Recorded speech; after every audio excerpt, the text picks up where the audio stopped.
Welcome to 3 and Out with Jason and Kevin. I'm Jason, that's Kevin. We are brought to you by CincyJungle.com, SB Nation's Cincinnati Bengals website, and sponsored by Eastgate Smiles Dental Care. And also, we are on the Orange and Black Insider. So if you're watching on YouTube, subscribe. If you're listening wherever you listen to podcasts, welcome back, subscribe and follow. And how you doing, Kevin? Doing all right. Yeah, reading about DJ Reader has gout.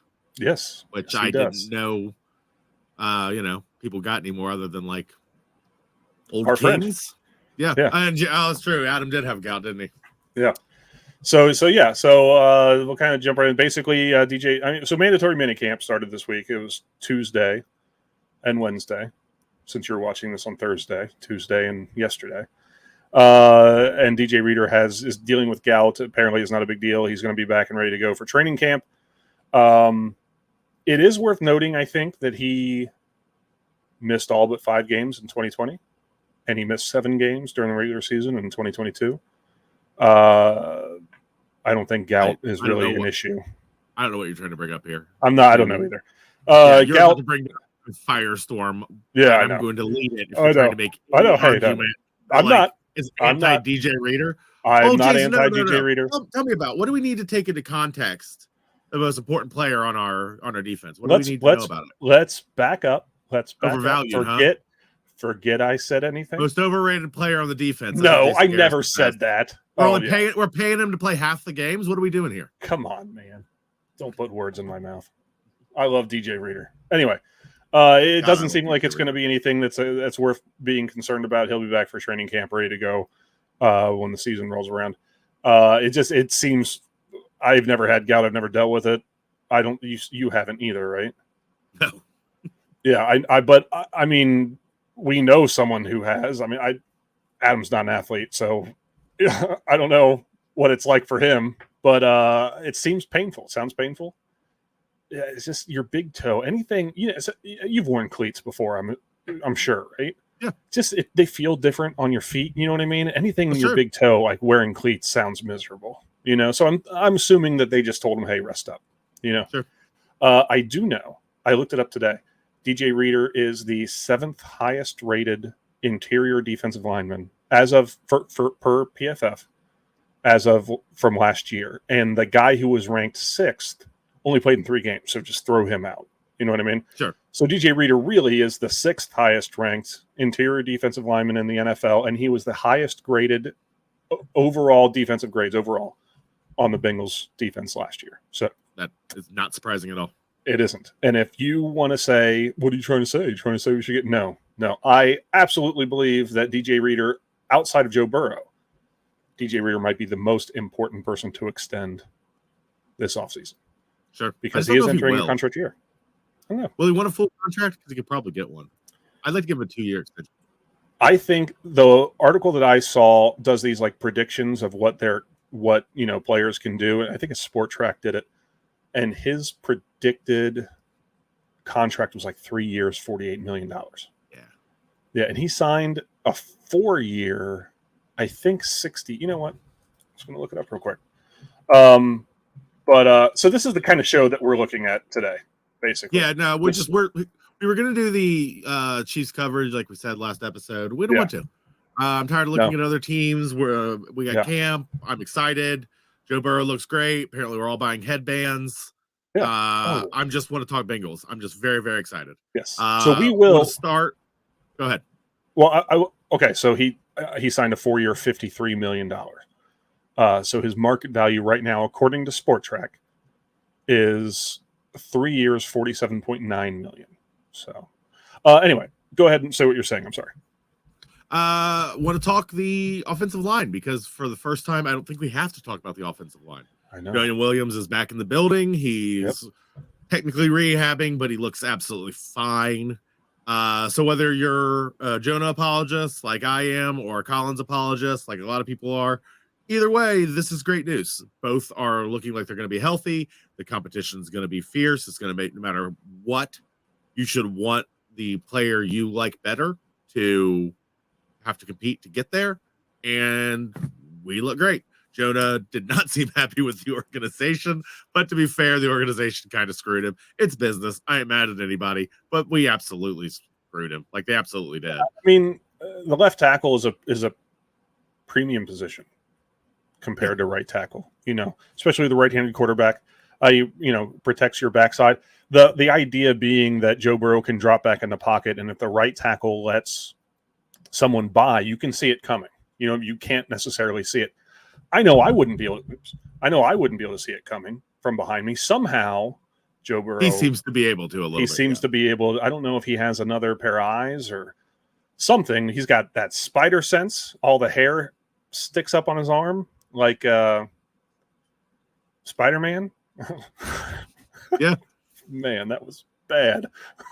You didn't know where you were going with that. No, I about did. halfway through, you panicked. I said spider sense and then forgot somehow that's not Spider-Man's one of his powers. Anyway, he just seems to step up. He knows when he's being pressured, which is amazing to me because, first of all, if you put the ball in my hands in an NFL pocket and you said, okay, the rush is live, they're coming after you, I'm checking to a handoff 100% of the time. We're probably fumbling the handoff. Probably. Well, okay. So, you're telling me it's 4th and 10. We got to get a first down. It's the Super Bowl. No, I'm going to check to a handoff.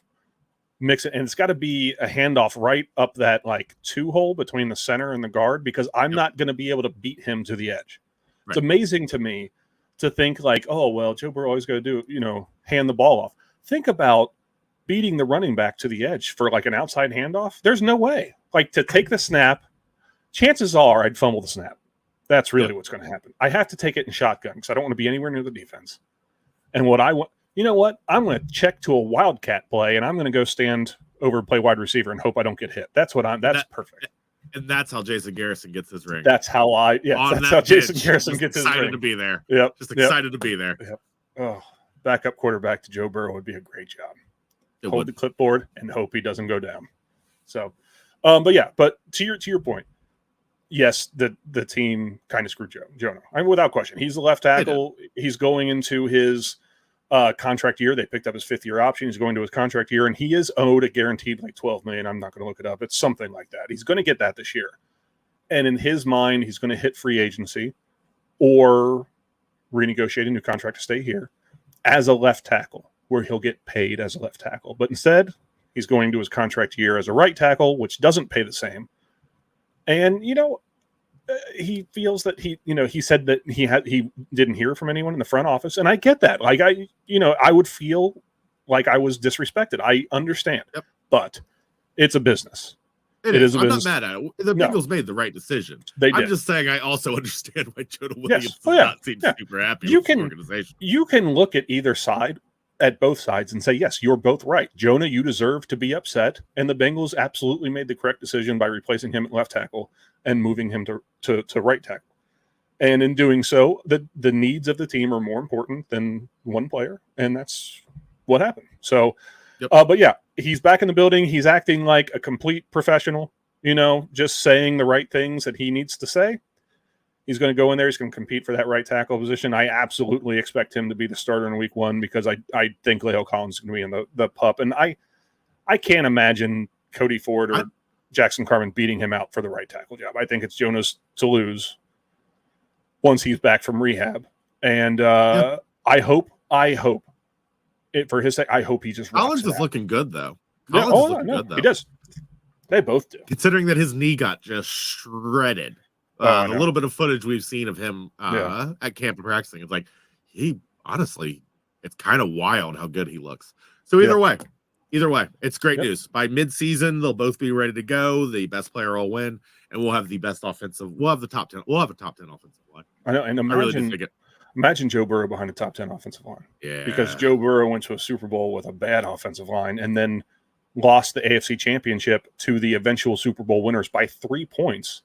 On a game-winning field goal. Wasn't like it was, we were leading or tied at the end until that. And he was missing 60% of that line. I mean, Alex Cappa was gone, Leo Collins was gone, and Jonah Williams was gone. Yep. So think about Joe Burrow behind a good offensive line. he might have time to go back there, throw. And then am I boring you? Nah, I'm just tired. Sorry, man. No, it's okay. He might have time to throw, wave to his mom, just do whatever he wants. Have a picnic. Yep. Yeah, it'd be nice. And it's going to lead us to a Super Bowl this year. I really do believe it, man. This is the year. This is the year, buddy. You know what? I'm trying not to say, I'm trying not to make it because I don't want to jinx anything, but I will say that this. If I was going to make an argument that this is the year, the argument would be this: is one, you still have T. Higgins and Jamar Chase for possibly the last time. You still have between them. You still have Tyler Boyd for probably the last time. You still have DJ Reader, Logan Wilson on defense. You still have Chidobe Awuzie, who I'm assuming will be back before the season starts. Cheeto looks so did you see? Too. I've seen them, Those, where they have the ladder. Yeah, they call it jackhammer drill. It's when you have a ladder and you take 2 steps in and 2 steps out. And he did it so fast that I was positive that it was like not real. I thought it was sped up. I thought something was glitching on my phone when I first because saw it. his feet were moving so incredibly fast. Post ACL. It's wild. And he said that he feels great. He feels great, but there's process you have to go to make sure you're at 100%. But if I was just from the layman seeing him do that, I was like, oh, he's 100%. He's good to go. You know what I mean? Yep. But I was excited to see that. So, but Chidobe Awuzie, he'll be here. He's going to be a free agent next year after the season. So the whole core of the team that's gone to 2 consecutive AFC Championship games is here this year with a good offensive line. So you have to think like this is the year. And I do think the window's open during Joe Burrow's whole career. I do, but every door's open right now. Everything. There's nobody. I mean, I'm not going to.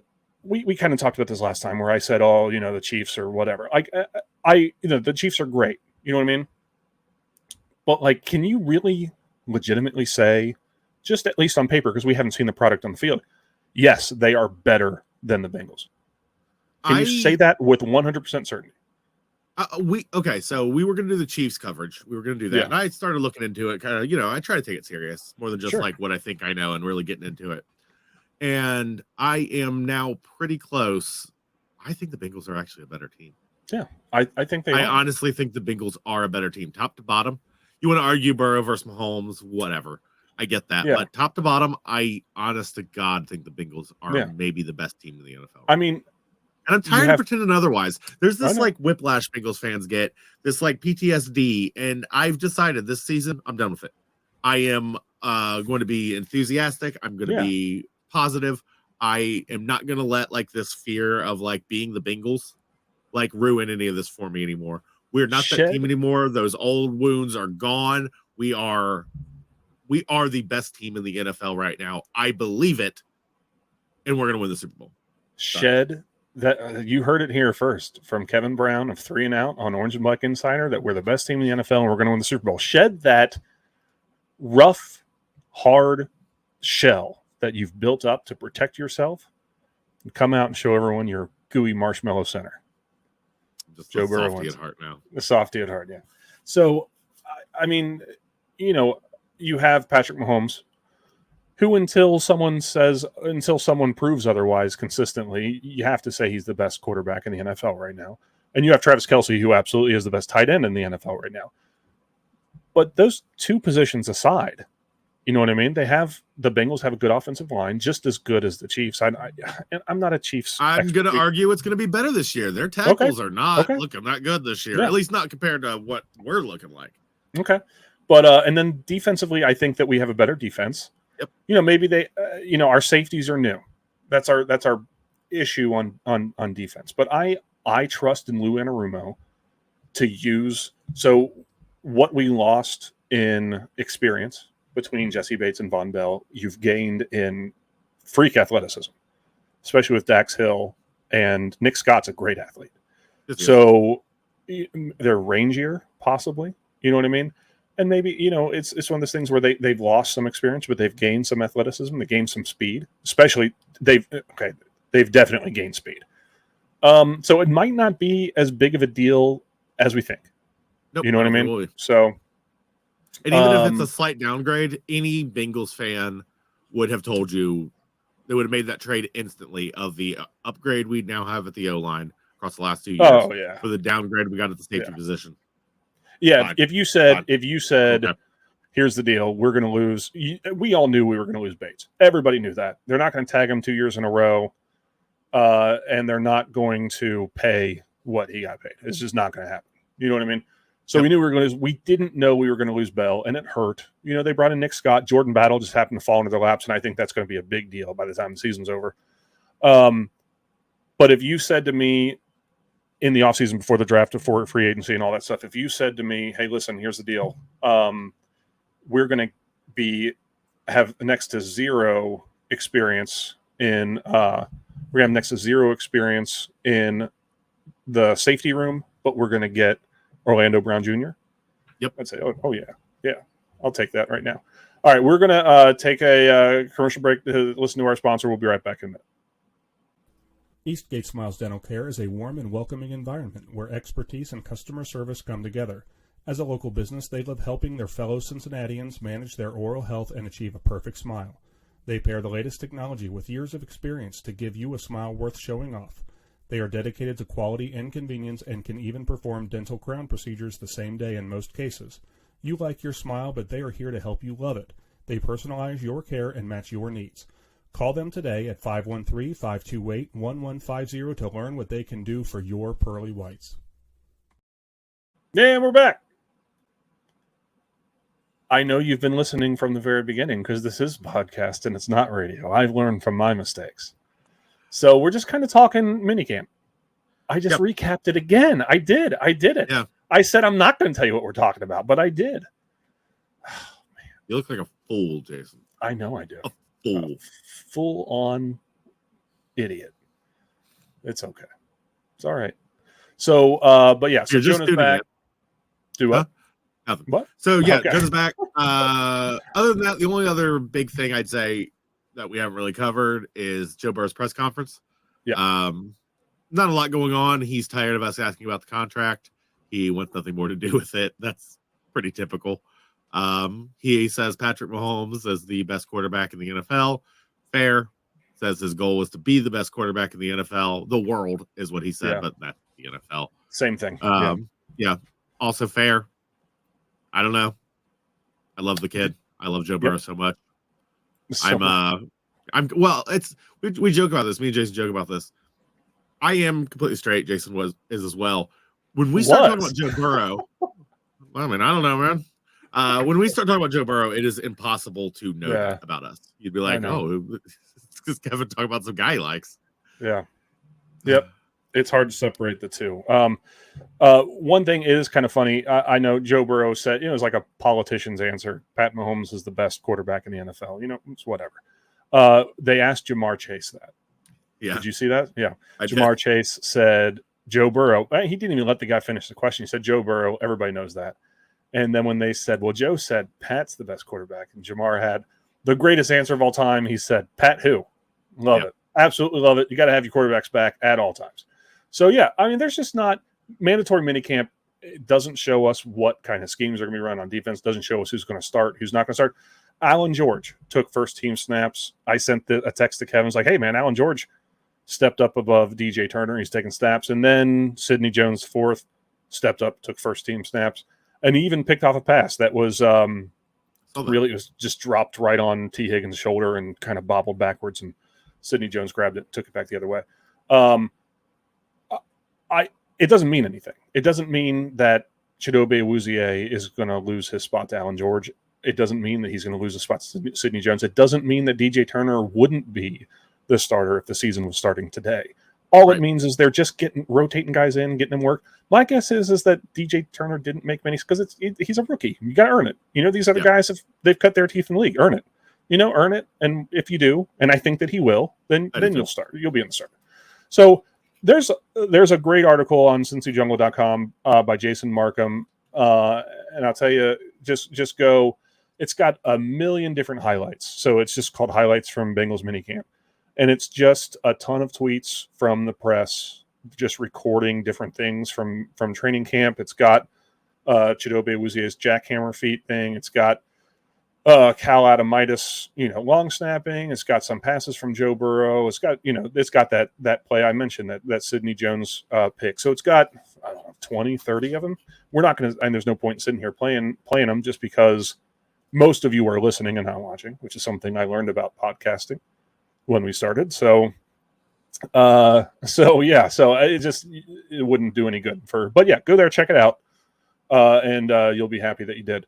There's just not a lot to go over that we didn't go over last week. We just really didn't want to go over another team for like a month, 4 weeks in a row. I didn't want to do it. I didn't either. We will. I think James got me excited. I wanted to just be excited for a little bit. That's it. Yeah. And we will go over the Chiefs, right? Yeah, it'll probably be the next episode. Like I said, I started my deep dive into them, just covering everything. Yeah. I'm going to continue my theme, I guess, of just not having the proper respect for teams that we cover because, like I said, Bengals are better than the Chiefs in almost every measurable way, and we are going to win the Super Bowl this year. I got a text from a guy that I work with shortly after our last episode where we previewed the Steelers that said Kevin's disrespect of the Steelers is clear. This is a guy I work with at the Steelers fan. He's from Pittsburgh. Kevin's disrespect of the Steelers is clear, and I certainly hope Pickett et al. Shuts him up over the next couple of years. I sent that to Kevin. Kevin responded by saying, I wasn't trying to hide it. F the Steelers. Wasn't being subtle. Hate the No, Steelers. I wasn't being subtle. Wasn't trying to hide my disdain. Hey, what's that cat you got back there over your right shoulder, I guess? Oh, that is my Father's Day card. Oh, nice. Oh, man. You're a better father. Wait, Father's Day Sunday. I know. Harper got all excited. She wanted to give it to me early, and then she asked if I was going to put it on my little shelf behind my podcast. Nice. So I told her, of course I will. Thank you, baby. Yeah. I love it. Yeah. I have not received a card yet from Brock and Evie, but I'm assuming that I'll put it behind there so I don't feel like a terrible father compared to Kevin Brown. So, well, it's exciting to see the whole team back in one building. Just the stuff that we saw in the locker room. Just, I saw one video of Orlando Brown Jr. was doing a press conference and La'el Collins kind of interrupted to ask him where he bought his headband. Did you see this? All that, yes. And then Orlando Brown Jr. was like, I got this from Dick's Sporting Goods, the tennis, whatever. And then someone said, La'el Collins, like, when are you going to have a headband? And Orlando Brown's like, tomorrow. And everyone's laughing. It's good to see that camaraderie. Last year they added a lot of guys. And it shows, like guys, Ted Karras, La'el Collins, Alex Cappa, Ted Karras immediately became like embraced the culture. I think everyone. Oh, he became a figurehead of the Bengals just in general, almost instantly. Yeah. But they didn't bring as many people in this year because they didn't have to. And it's nice to see the guys that they did bring in, like Orlando Brown Jr. fit in really well. But it's nice to see a locker room where everyone's friends. Everyone seems legitimately to be friends. You know what I mean? It just seems awesome just to be there and listen to them BS and talk and stuff like that. So I mean, it's just the morale being good has to mean the product will be good. Bad morale means bad product. I just refuse to believe any other way. Right? I know. I think culture is a massive reason for it's a huge thing. Sure. And I think that locker room is entirely two people's responsibility. I think Zach Taylor, he picks the right people. He picks people who are going to fit. And I think just like most locker rooms, if you have a star quarterback where he leads, everyone follows. He sets the tone. Yep. And no one's going to go against the tone. And that's Joe Burrow. Right. Fun competitiveness, good culture. Yep. Take accountability for your mistakes. Good stuff. So there's nothing that dropped from mandatory minicamp that we didn't already assume or already know. We know who's healthy, who's not. The DJ Reader thing, like him not being there with gout, it's not a big deal. So you know what I mean? But yeah, we won't know anything else till training camp. And I'm hoping that we have a Joe Burrow contract news show soon. It'll happen eventually. So yeah, I think it'll be around training camp, maybe a week or two. Yeah, after that's usually. I read something that was talking about when most of them get done, and most of them get done during training camp. So I'm not expecting Joe Burrow to like hold out. I'm not coming unless I don't see that from him. So, but yeah, there's not much else to go over. We have some some fun things that we're trying to kind of plan out. I mean, I'm not going to go over any of them because I'll ruin the surprise, but we have some fun things we're trying to plan out over the next couple months to give us something to talk about, because right now there's not a lot. So anyway, yeah. Do you have anything else really to say? That's it. Just excited for football again, man. Yep. I think I'm going to start my Bengals rewatch. There you go. Watch every game over again. There you go. Because I'm desperate for football around this time of year, and I think I'm going to watch the entire season all over again. No reason not to. I think I do now. Yeah. So again, go to cincyjungle.com, check out that article. If you want to see all the highlights from training camp, I'm not going to count them, but there's probably 30 different links to little videos and tweets and stuff like that for you to watch. It's just awesome just to see them, working together again. And it's not just 7-on-7 stuff or anything like that. It's a lot of just, one-on-one drills and stuff like that, especially with running backs. So check that out. Again, we are sponsored by Eastgate Smiles Dental Care. Give them a call, see what they can do for your pearly whites. We're brought to you by CincyJungle.com, SB Nation's Cincinnati Bengals site, and we're an Orange and Black Insider. If you're not already subscribe, follow. It's not just our show. There's a ton of shows on there. There's live shows. There's a bunch of stuff. Check it all out. It's all excellent. It's all excellent. So thank you, Kevin. Thank you guys for listening and coming back and stuff. And we'll catch you next week. Hoo-day. Hoo-day.